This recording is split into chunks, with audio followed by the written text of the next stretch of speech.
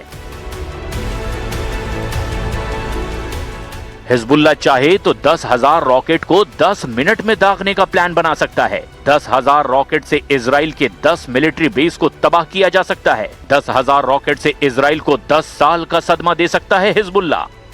Lebanon और Israel के बीच ताजा हमलों के बाद युद्ध पक्का माना जा रहा है, क्योंकि हिजबुल्लाह के टारगेट पर अब इजराइल के ऐसे मिलिट्री बेस हैं जिसकी नेतन्याहू को भी उम्मीद नहीं थी। इजराइल के जिन मिलिट्री बेस को खतरा है, देखिए हिजबुल्लाह का रॉकेट गोदाम जो हमास के मुकाबले 10 गुना ज्यादा पावरफुल बताया जाता है। हिजबुल्लाह के कत्यूशा रॉकेट की रेंज 25 किलोमीटर तक है। ये 10 सेकंड में टारगेट हिट करता है। इससे आगे हिजबुल्लाह के पास है फजर 3 नाम का रॉकेट, रेंज है 45 किलोमीटर, टारगेट पर 33 सेकंड में पहुंचता है। हिजबुल्लाह के पास है फजर 5 रॉकेट जिसकी रेंज है 75 किलोमीटर, टारगेट पर ये 50 सेकंड में फटता है। हिजबुल्लाह के पास है खैबर रॉकेट जिसकी रेंज है 100 किलोमीटर, टारगेट पर ये महज 75 सेकंड में फटता है। हिजबुल्लाह के पास है ज़िलज़ाल 2 रॉकेट, इसकी रेंज 200 किलोमीटर बताई जाती है। इसमें 600 किलो विस्फोटक फिट किया जा सकता है और ये 120 सेकंड्स में यानी 2 मिनट के भीतर टारगेट पर पहुंच जाता है।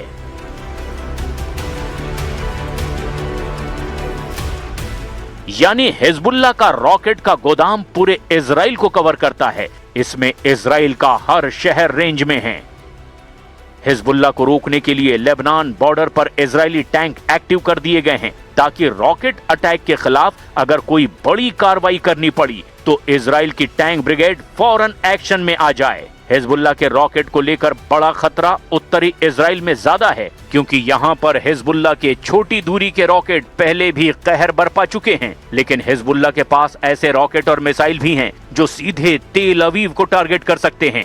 इसी वजह से नेतन्याहू अब लेबनान पर हमले बंद नहीं कर रहे। इससे साफ है कि ईरान समझौते के लिए तैयार होता है या नहीं, ट्रंप इसे समझें। इजराइल तो अपना मिशन लेबनान पूरा करके ही रुकेगा।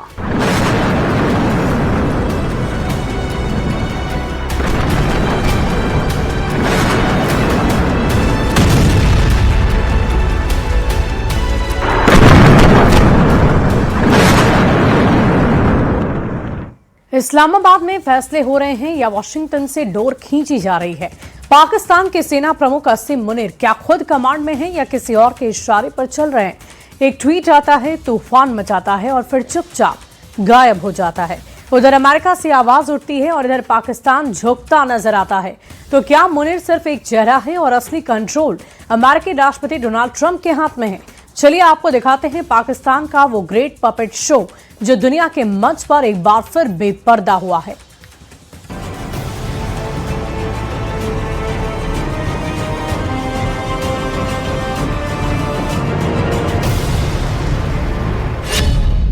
पाकिस्तान दुनिया के सामने फिर बेनकाब हो गया।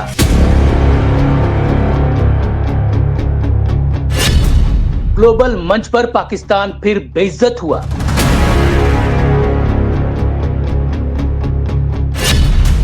पाकिस्तान के हुक्मरानों का द ग्रेट पपेट शो।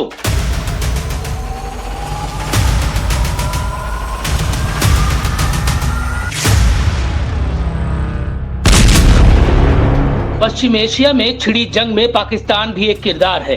एक ऐसा किरदार जो भले ही परोक्ष रूप से जंग का हिस्सा नहीं है, लेकिन हर मोड़ पर उसकी भूमिका सवालों के घेरे में है। कभी खुद को शांति वार्ता का चेहरा बताता है तो कभी उसके नेताओं के बयान पूरे समीकरण को बिगाड़ देते हैं। हाल ही में पाकिस्तान के रक्षा मंत्री ख्वाजा आसिफ का विवादित पोस्ट और फिर उसका अचानक गायब हो जाना इसी दोहरे चरित्र को उजागर करता है। एक तरफ अमेरिका की नाराजगी, दूसरी तरफ इजराइल का अविश्वास। इन सब के बीच पाकिस्तान की स्थिति एक ऐसे खिलाड़ी की लगती है जो खुद चाल नहीं चल रहा बल्कि किसी और के इशारे पर अपनी चाल बदल रहा है। लेकिन पाकिस्तान में चल रहे इस पपेट शो की पूरी कहानी क्या है? कौन इस कहानी का सबसे अहम किरदार है? इसे समझने से पहले हमें इसकी जड़ तक जाना होगा, जहां से पाकिस्तान के हुक्मरानों पर सवाल उठने शुरू हुए। ये कहानी शुरू होती है पाकिस्तान के रक्षा मंत्री ख्वाजा आसिफ के एक ट्वीट से।